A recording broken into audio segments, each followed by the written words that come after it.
नौजवान था और यतीम भी था। शौक बन गया दीन पढ़ने का।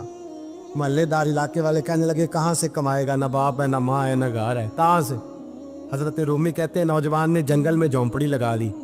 वहाँ वो सुबह मदरसे जाता, शाम को जंगल में रहता, वहाँ अल्लाह अल्लाह करता, सबक याद करता। एक दिन बादशाह की बेटी रास्ता भूल गई, जंगल में आई सहेलियों के साथ, बॉडीगार्ड भी साथ थे पर रास्ता भूल गई। खोती खोती शाम हो गई, ऐसी खोई कि जब रात गहरी हो गई तो आके उस नौजवान के पास रुकी और चिल्लाने लगी। शेर के दहाड़ने की आवाज आती है, भेड़िए के बोलने की आवाज आती है। नौजवान अकेला, सहेलियां बिछड़ गई, गार्ड बिछड़ गए। कहने लगी मैं परेशान हूँ, मुझे जगह मिल जाएगी। नौजवान कहता मैंने शहजादी देखी और मुझे भी पता था कि घर एक ही है और आग को अंदर से दरवाजा भी बंद करना पड़ता है, जंगल जानवर भी आ जाते हैं। कहते मेरी छोटी सी कुटिया में, झोंपड़ी में वो आई, रो के कहने लगी सहारा कोई नहीं, अगर मैं पीछे निकलूंगी तो भेड़िए खा जाएगा। कहते मैंने उसे जगह दे दी। अकेली औरत, चिराग जल रहा है, सबक याद कर रहा हूँ। मेरे नबी पाक ने फरमाया जहाँ मर्द औरत अकेले हो तीसरा शैतान होता है। और शहजादी, वो बच्चा कहता है सबक याद करता रहा सारी रात। वो बच्ची को कहा सो जा, पर वो कहती है नींद मुझे भी कहाँ आई। ऐसे मौक़ों पर नींद, सारी रात सबक याद करता। थोड़ी थोड़ी देर के बाद चिराग जलता तो उस पर उंगली रखता, हाथ जलता तो पीछे खींचने, फिर दूसरी उंगली रखता, थोड़ी देर के बाद जलता तो खींचने, हाथ सारा जल गया। सुबह किरणें चमकी तो कहने लगा चल निकल जा, दौड़ जा, बस बड़ा सब्र का इम्तिहान हो गया, चली जा। शहजादी बाहर निकली, सिपाही ढूंढ रहे थे। बादशाह खुद जंगल में निकला हुआ था, मेरी बेटी मिल गई। बादशाह तन्हाई में जाके कहने लगा बेटा मैं दुनिया को बताऊंगा कि मेरी बेटी खोई नहीं थी, सिपाही साथ ही थे। ये बड़ा मुश्किल होता है, बेटी तो भूल के भी रात कहीं रह पड़े तो लोग जीने नहीं देते, तो बेटा मुश्किल हो जाएगा मेरे लिए। कहाँ थी? उसने कहा नेक नौजवान के पास। उसने कहा बेटा मैं तो तेरी बात मानूंगा पर दुनिया नहीं मानेगी। अगर उस नौजवान ने किसी को बता दिया कि तू उसके पास थी तो फिर लोग मेरा जीना मुहाल कर देंगे। बेटा मैं मर जाऊंगा, मेरी मजबूरी ये है कि वो कहीं राज ना उगल दे वो नौजवान, उसे कत्ल करना पड़ेगा।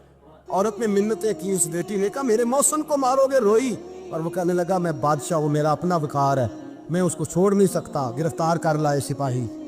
वक़्त तय हो गया सजा का। अकेले एक कार कोठरी में रखा गया, जो उसके खास एतबार वाले थे उनकी ड्यूटी लगाई। बादशाह ने बुलाया, पहले बिलम आया।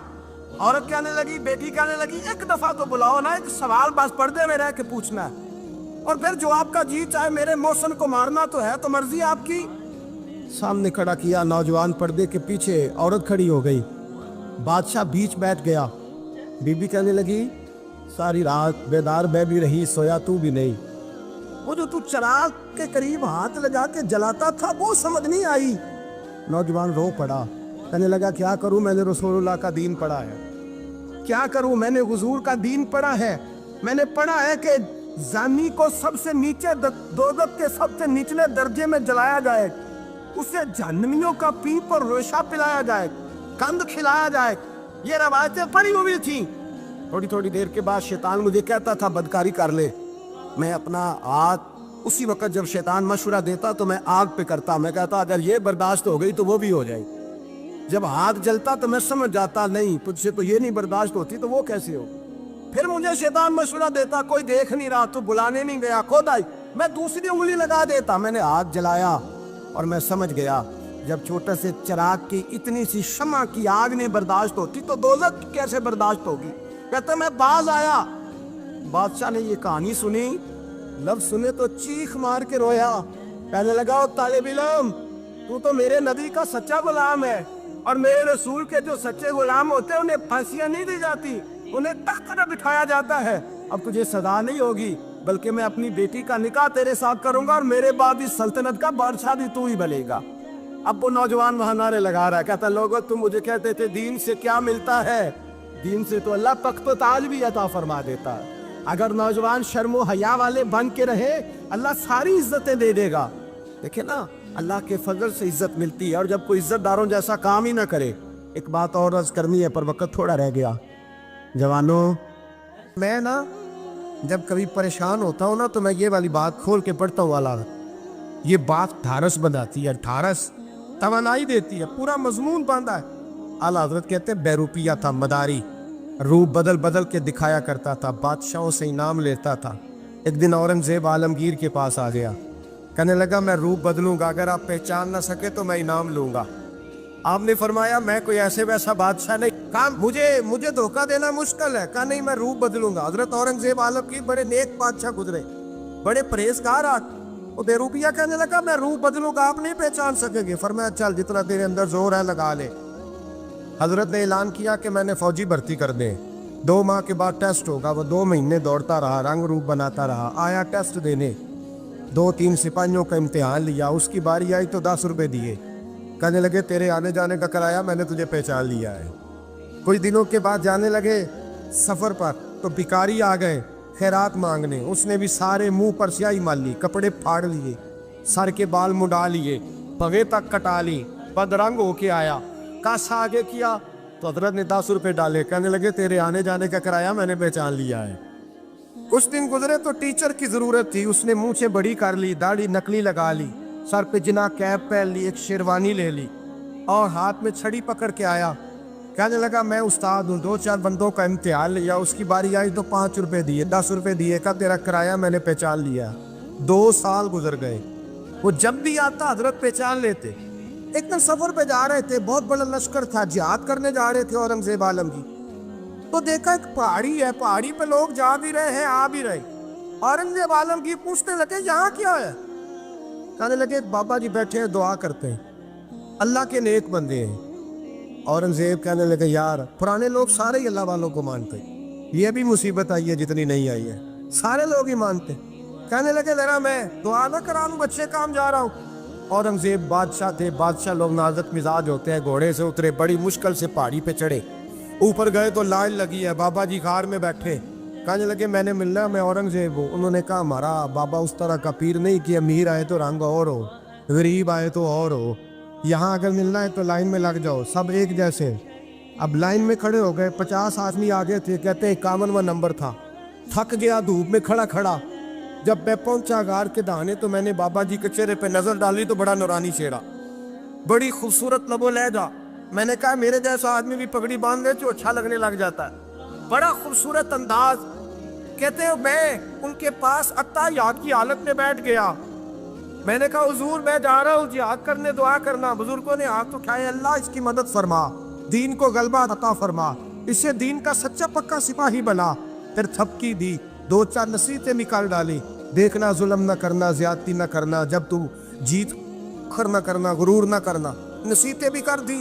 कहते अब जब मैं उठा तो 2-4 दिनार बतौरे नजराना मुसल्ले के नीचे रखे, और उल्टे कदम जब मैं गार से उतरा उन्होंने रुमाल झाड़ा और उठ के खड़े हो गए, कहने लगे आज नहीं तूने पहचाना, आज नहीं तूने पहचाना, मेरा इनाम बनता है, आज नहीं पहचाना, ला पैसे।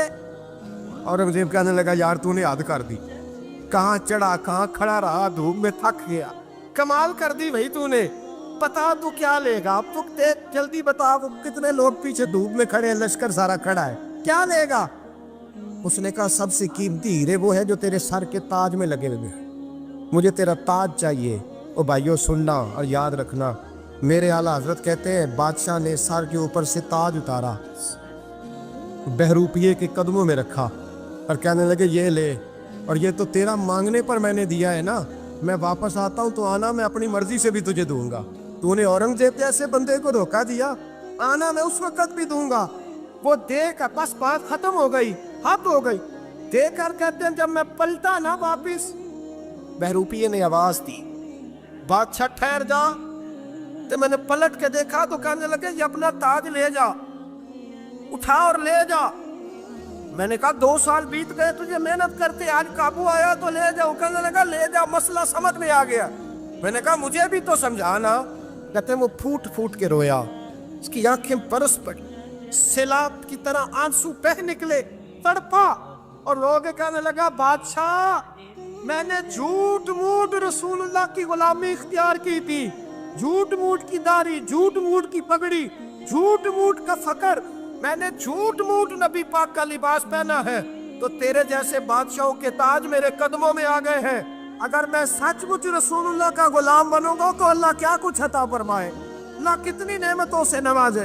میرے اعلیٰ کیا فرماتے ہیں؟ اعلیٰ حضرت فرماتے ہیں فرشتے بھی کرتے ہیں تعظیم میری. کون جی؟ اللہ. ایسا عقیدہ بھی کم ملے گا جو بریلی کے امام کا عقیدہ ہے. ایسا بھی کم. کہتے ہیں فرشتے بھی کرتے ہیں تعظیم میری. کیوں؟ فرمانے لگے فدا ہو کے ان پر یہ عزت ملی. بغداد کے ایک درویش عالم تھے, تو وہ جب بھی نماز پڑھاتے نا تو کسی تاجر کی 2 بیویوں کے بارے میں دعا مانگتے. توجہ ہے میری بات پر؟ نماز پڑھاتے تو کہتے اللہ اس تاجر کی 2 بیویوں کو اپنی خاص رحمتیں عطا فرما. ایک دن لوگ ان کے گرد اکٹھے ہو گئے, کہنے لگے بابا جی بتائیں تو صحیح وہ بیویاں کون تھیں جن کے لیے آپ دعا مانگتے؟ تو فرمانے لگے میرے شہر کا ایک تاجر تھا, بہت بڑا تاجر تھا, مالدار تھا پر بے اولاد تھا. اسے بغداد سے ملک شام جانا پڑتا تھا تجارت کرنے, اور کئی مہینے اسے شام کے ملک میں رہنا پڑتا تھا. اس نے اس طرح کیا کہ وہاں بھی ایک شادی کر لی. تو جو ہے نا میری بات پر, کیا کر لیا اس نے؟ دوسری شادی کرنا مرد کے لیے جائز ہے, تیسری کرنا بھی, چوتھی کرنا بھی بھیا کے وقت, مگر اگر انصاف کر سکے تو. اگر چاروں میں ہم نہ آدھا مسئلہ سنتے ہیں اور آدھا ہی بیان کرتے ہیں. اگر انصاف نہ کر سکے پھر اس کے لیے 4 جائز, پھر وہ ایک ہی رکھے گا. تو عزیز دوست, دوسرا نکاح کر لیا, شادی ہو گئی. اب وہ وہاں کچھ زیادہ وقت گزارنے لگا. مالدار آدمی تھا, بیوی کو مکان بھی لے کے دے دیا. اب وہ دیر سے آتا واپس, اور جب آتا بھی تو اس کے وہ والے انداز نہ ہوتے جو پہلے ہوا کرتے تھے. اب بیوی سے بڑا جاسوس بھی کوئی نہیں ہوتا, اس کو تو پہلے پتہ چل جاتا ہے کہ ماجرا کیا ہے, اسے بڑی خبر ہوتی ہے. تو اس نے محسوس کر لیا کہ بدلے سے میری سرکار نظر آتے. وہ کہنے لگی اب کہ جب آتا جاتا ہے تو اس کے حالات کچھ بدلے سے ہیں, ماحول کچھ اور ہے.